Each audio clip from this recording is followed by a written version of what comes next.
ओम नमः सिद्धेभ्यः। ओम नमः सिद्धेभ्यः।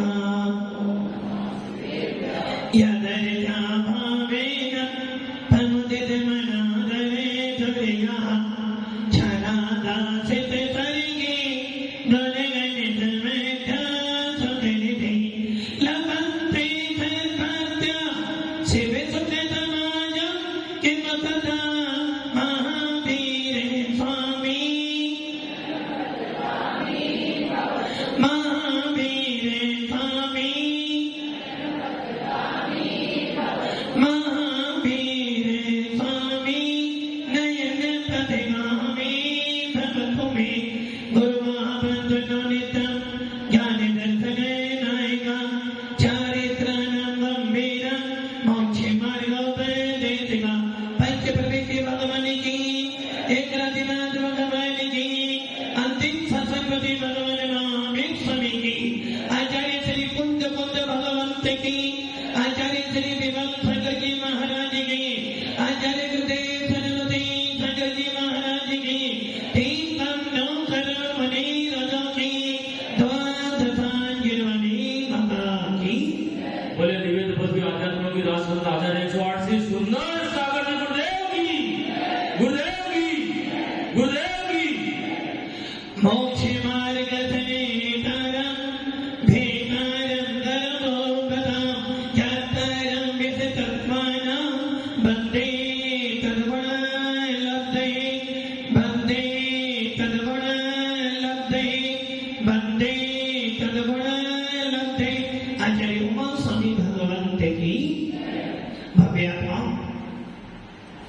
भगवान महावीर का शासन जिस शासन में मात्र एक विषय पर ध्यान दिया जाता है। अन्य संप्रदायों में बहुत सारे मैटर हैं, किंतु भगवान महावीर के वीतराग शासन में हम ये कह दें वीतराग शासन में एक वस्तु पर विशेष ध्यान दिया गया है। अब वो वस्तु कौन सी है? मात्र आपकी आत्मा। यदि आपने अपनी आत्मा का वास्तविक स्वरूप जान लिया, निश्चित है कि आपकी आत्मा के अंदर वैराग उत्पन्न हो जाएगा। यदि आपने अपने बारे में जानकारी प्राप्त कर ली तो निश्चित है आपको संवेग और वैराग हो जाएगा। किंतु आपने किया क्या है? आज तक कभी भी आपने अपने बारे में जानने का प्रयास जब भी किया है, सामने वाले के बारे में जानने का प्रयास किया है, और साइंस भी यही करता है। साइंस भी सामने वाली किसी नई वस्तु का आविष्कार करता है। एक डॉक्टर भी नई मेडिसिन का आविष्कार करता है, किंतु भगवान महावीर ने कहा जब तक पल की खोज करते रहोगे आपको आकुलता होती रहेगी, और जब तक आकुलता बढ़ती रहेगी शांति मिलने वाली। और आप लोग क्या करते हैं? यही काम सवेरे से लेकर रात तक, अनादि काल से लेकर आज तक यही काम किया है। पल को खोजने में लगे हो, अपने आप की खोज करने में नहीं लगे हो। और भगवान महावीर ने क्या किया? जो साधु संत होते हैं, जो संवेदिक जीव होते हैं, वो क्या करते हैं? अपनी आत्मा के लिए, अपने आप को खोजने के लिए प्रयास करते हैं। इसलिए हमारे शास्त्रों में एक बात आई है, आकुलता काम करे। आत्म को हित है सुख सो सुख, आकुलता बिन गई आकुलता शिव माहिनता ते शिव मंगला क्यों चाहिए।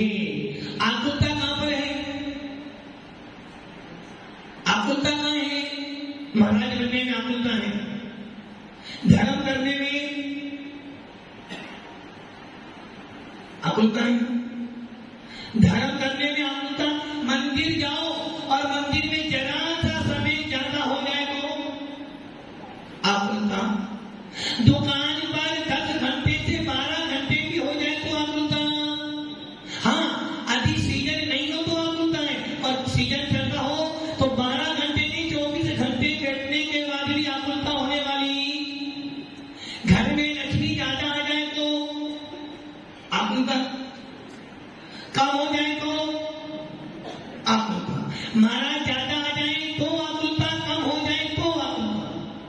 इसलिए आकुलता कहां पर है? आकुलता कहां है?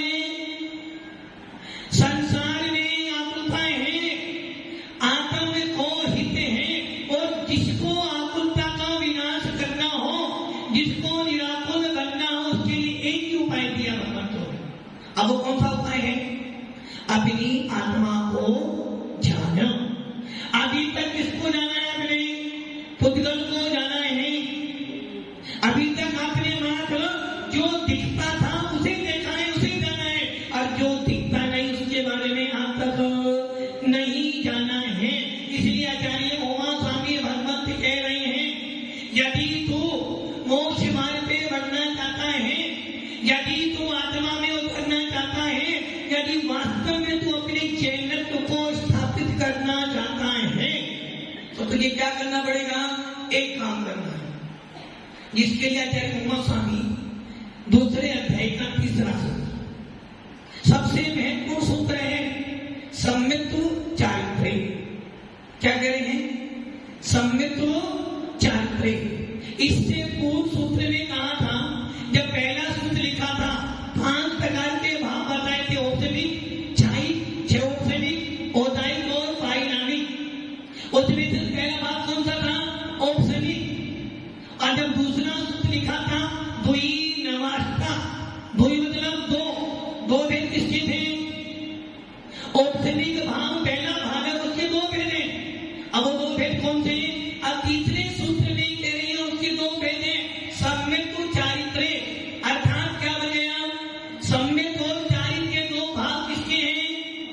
ये 2 भेद औपचारिक भाव के हैं। अब सूत्र क्या बन गया? औपचारिक सम्मित्व और औपचारिक चारित्र्य। अब इस सूत्र को आप सब लोग जैन हो और ये अच्छी तरह जानते हो, यदि आपको संसार को छोड़ना है, या आपको अपनी आकुलता दूर करनी है, या आपको अपने परिणामों में समता भाव लाने हैं, या आप ये चाहते हो, यदि आप ये चाहते हो कि मेरा किसी से बैर ना बने, पढ़ते ना, मैत्री भावे जगत में मेरा सब जैनों से, ये तो पढ़ते हो ना, मैत्री भावे जगत में मेरा सब जैनों से नित्य रहे। ये तो है ना? पवन जी हाँ कर रहे हैं, कहीं पढ़ते ही नहीं। उनको तो मात्र नोट कीजिए से फुर्सत मिले तो याद करें कुछ लाइन जाती, मैत्री भावे जगत में मेरा सब जीवों पर। मैंने क्या बोला? मैत्री भाव जगत में मेरा सब परिवार से नित्य रहे। इस लाइन को याद करो, मैत्री भाव जगत में मेरा सब जीवों पर नित्य रहे। इसका अर्थ क्या हो गया? किसी से मेरा बैर ना हो। सामने वाला मेरे से बैर करे वो चलेगा, किंतु मेरा किसी से बैर ना हो। ऐसा कोई है सदन में जितना किसी से बैर ना हो? बेटे का पापा से, पापा का बेटे से, मम्मी जी का लाड़ी से और लाड़ी का मम्मी जी से, पति का पत्नी से, पत्नी का पति से। बैर तो है, यदि बैर ना होता तो यहां नहीं होते। आचार्य भगवान के क्या ऐसा कोई व्यक्ति है जिसका कोई बैरी नहीं हो? है कोई? और साधु से पूछोगे तो, त्यागी वृत्तों से पूछोगे, सम्य दृष्टि जीव से पूछे तो कहेगा, क्या कहेगा? सम्य दृष्टि जी भैया, ना किसी से दोस्ती और ना किसी से दुश्मनी। एक सम्य दृष्टि जीव कभी किसी से बैर नहीं बांधेगा, और उसने बैर बांध लिया तो समझना उसका मोक्ष मार्ग गया। और आपका बैर को है, धर्मसभा में बैठे बैठे भी बैरे हैं। इसलिए आचार्य कुंदकोण स्वामी ने जब अष्टभाव लिखा, अब अष्टभाव में कितने भाव हैं? 8। ये जो मैंने सूत्र बोला ना, सम्मित्व चारित्र्य, आचार्य उमा स्वामी सूत्र को लिख रहे हैं। सबसे पहले औपचारिक सम्मित्व और औपचारिक चारित्र्य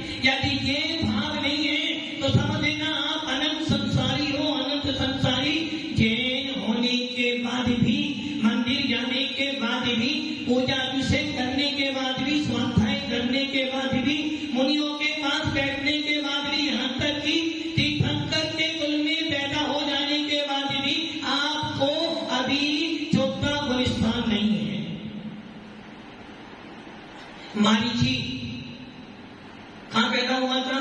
आदिनाथ के कुल में। तो क्या हुआ? गुलिस्तान चौथा नहीं कर पाया, छठा की तो बहुत दूर चौथा ही नहीं कर पाया। अब आप सोच लो, औपसेमी चारित्र, औपसेमी भाव कितना महत्वपूर्ण है आपके लिए।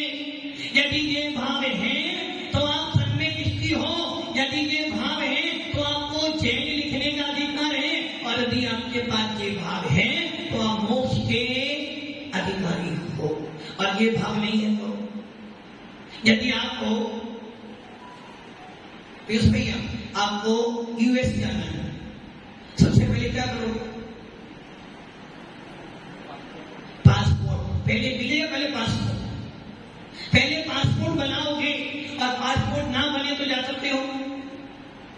और पासपोर्ट ये निर्धारित करेगा कि ये नागरिक कहाँ का है, भारत का नागरिक है, और ये जिम्मेदार व्यक्ति, इसलिए उसको आगे भेजने का प्रयास हो। यदि पासपोर्ट ना बने तो आप नहीं जा सकते हो। वैसे ही यदि आपके पास में औपचारिक भाव नहीं है, यदि आपके पास में औपचारिक भाव का स्वामी पना नहीं है, तो आप 3 काल में भी मोक्ष के अधिकारी मुनि बन जाना, कठिन साधना कर लेना। और यदि आपके पास औपचारिक भाव नहीं है तो समझ लेना आप 3 काल में भी मुनि मुद्रा का आनंद प्राप्त नहीं कर सकते हो। लोग कहते ना, भरत जी कैसे थे? घर में रहते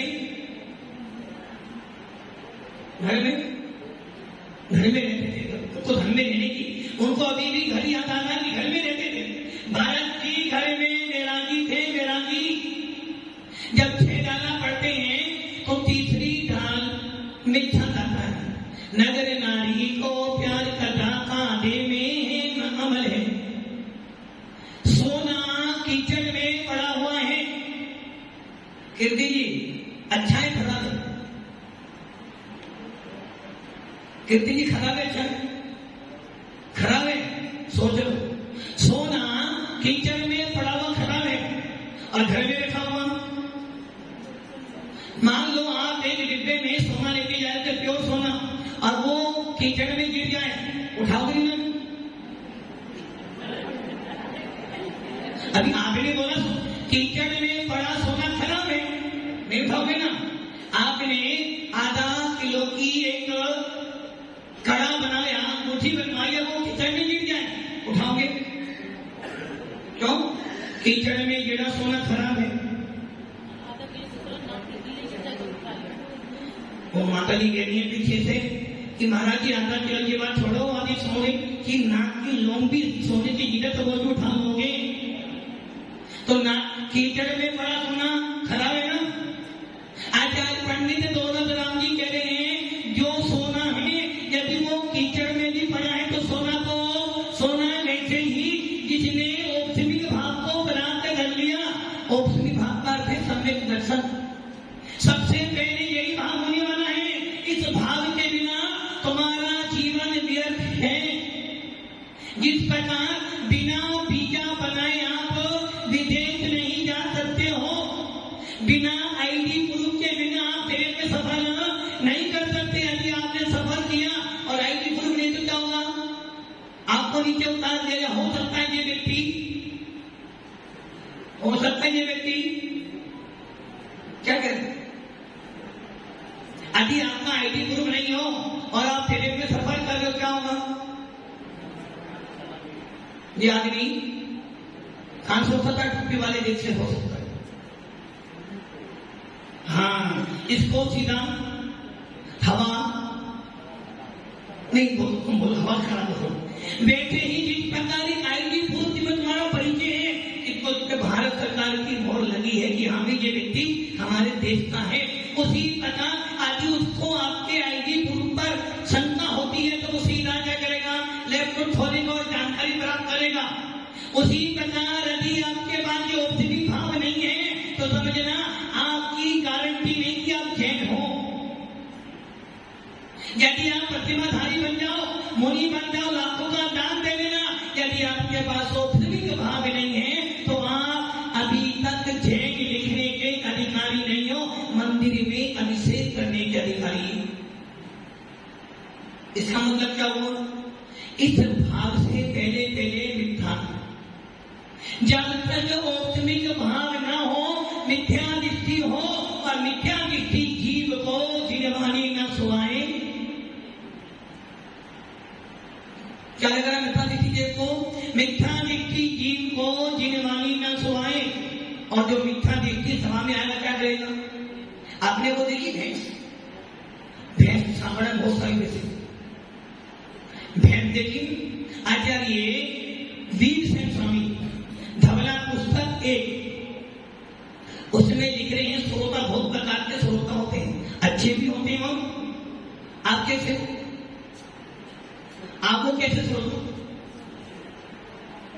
नहीं, आप तो बढ़िया, वो तो भारवादी खड़ा है, आप तो बहुत बढ़िया। आचार्य वीर सेन स्वामी धवला पुस्तक में 17 प्रकार के श्रोताओं का वर्णन करते हुए लिख रहे हैं कि एक श्रोता भैंस जैसा भी होता है। कैसा होता है? भैंस क्या करते हैं भैया? क्या करती है भैंस?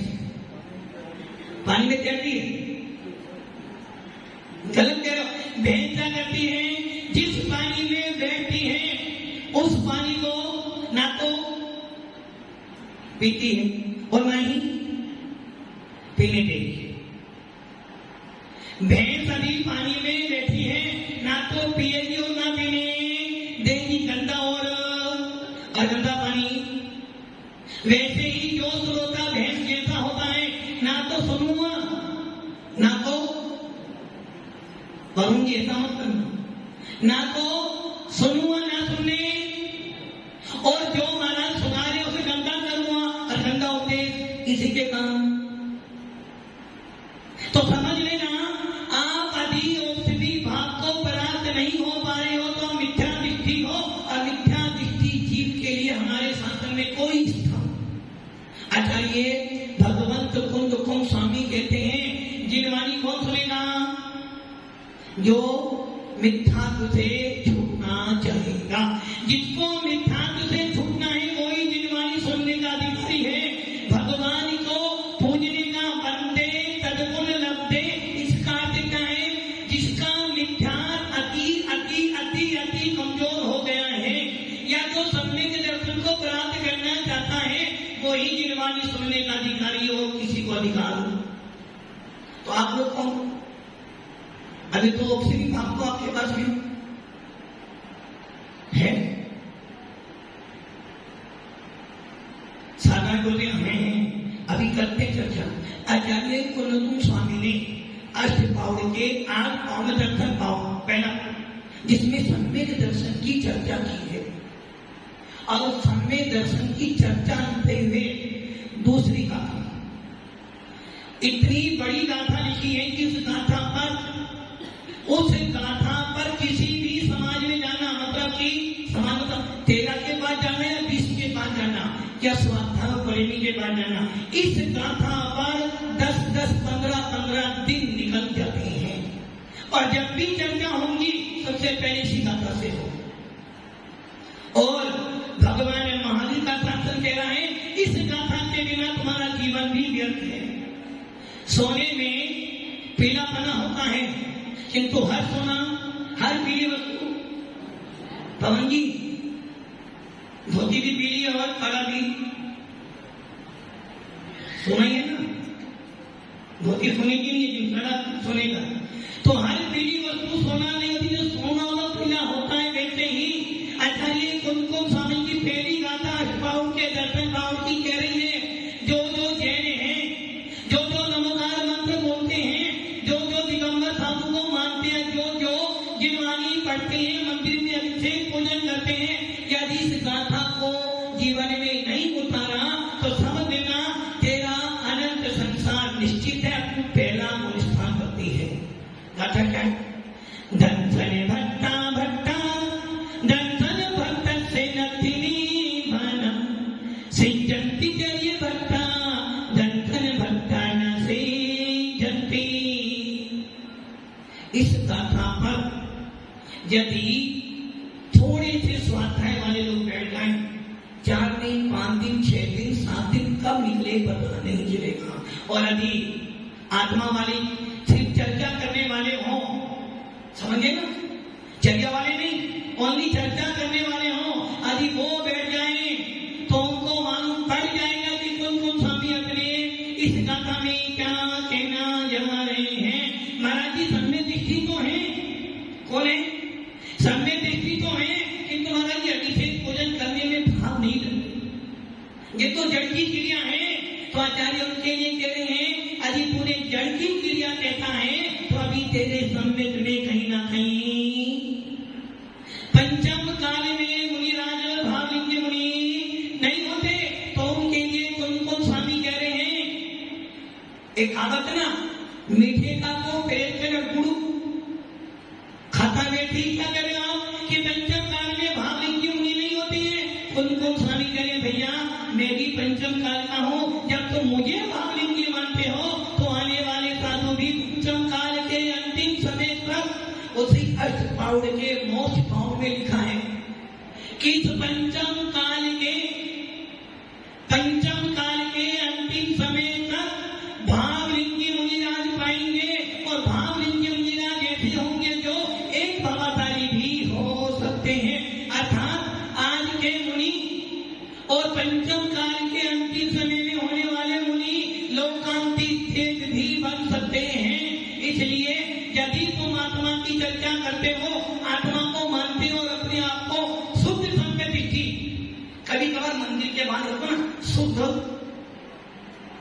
शुद्ध आमना है, क्या होगा? शुद्ध आमना है। तो इसका मतलब क्या हो गया? मतलब कि आपकी शुद्ध आमना है, बाकी सारी आमना अशुद्ध है।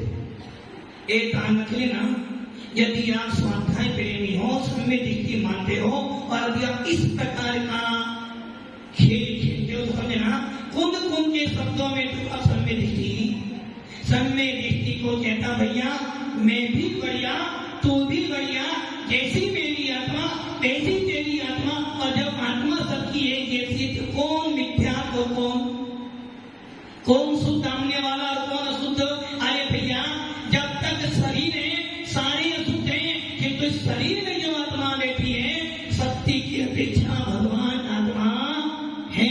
कुंद कुंद स्वामी इस गाथा में क्या कह रहे हैं? यदि आप वास्तव में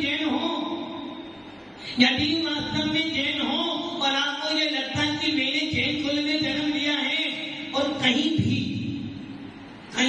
आपके मन में ये भाव आते हैं कि नहीं सब तो ठीक है, किंतु भगवान को सब, हमारा भगवान को सब, नैना जी हमारा भगवान कुछ करता है। यदि जैनियों का भगवान कुछ करता है तो वितरागी नहीं, प्रेरणा जी कुछ करता है, नहीं करता। अब मना करो कुछ करता नहीं, फिर तो मतलब कि इसका मतलब ये कि आप कह लो कि आपका भगवान कुछ करता नहीं, और फिर क्या बोलते हो? अंजन चेता रे प्रभु जय जय जय जय। फिर क्यों बोला आपने? आप मायाचारी कर रहे हो, मायाचारी। एक तरफ कह लो कि हमारा भगवान कुछ करता नहीं, और जब भगवान के पास जाए तो क्या मांगते भगवान से? सारा रोना धोना किसके बाद बोलते हो? भगवान के बाद। और क्या करो कि भगवान कुछ करता ही नहीं, कुछ सही बात नहीं है कि भगवान कुछ नहीं करता, कुछ करता है। जो कुछ हो रहा है भगवान की कृपा से तो हो रहा है।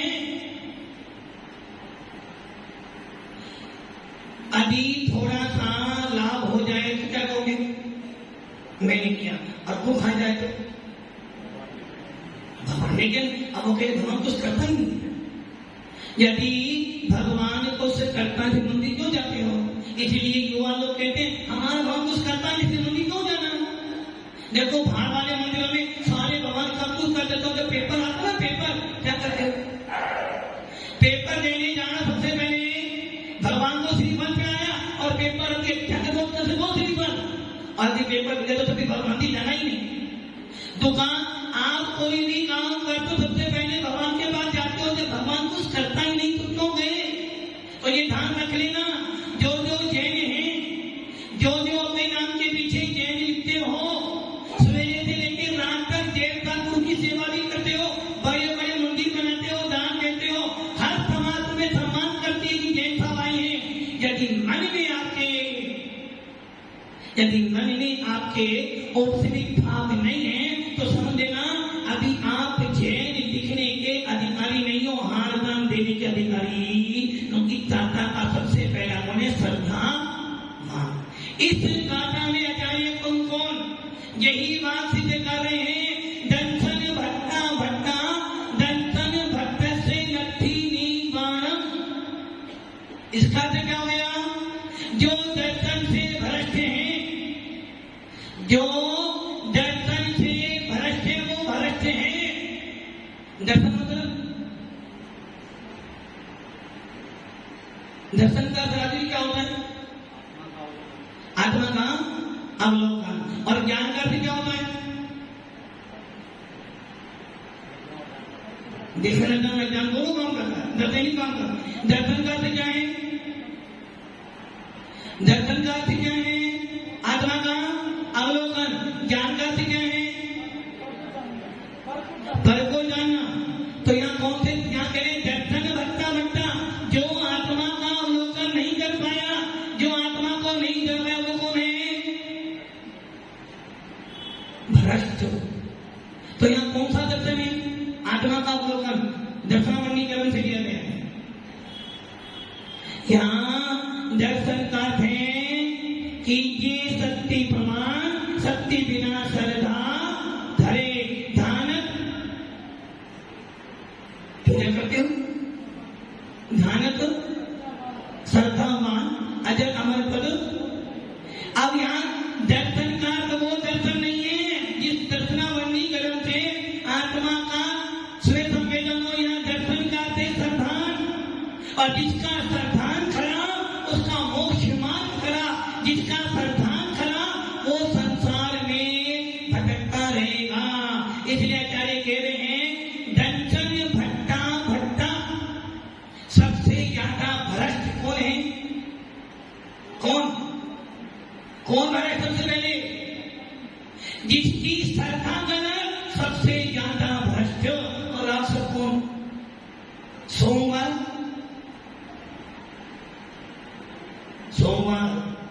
और शनिवार को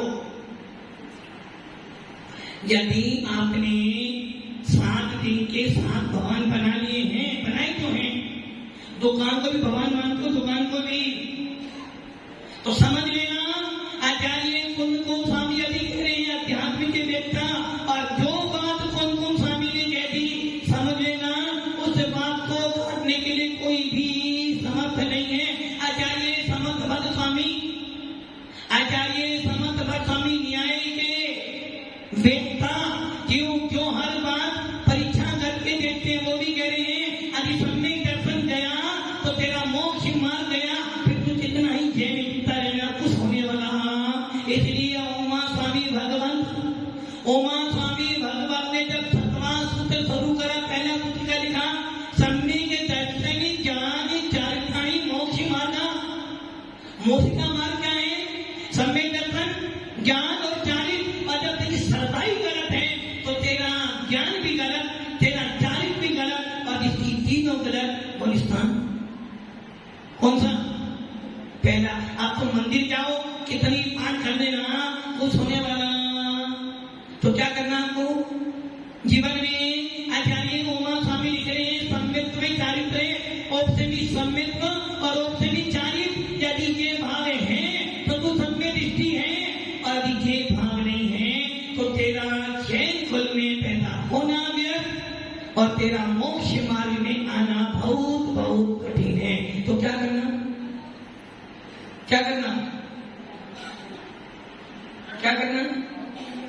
अपनी श्रद्धा में थोड़ा सा मिठा को मिला तो रहे।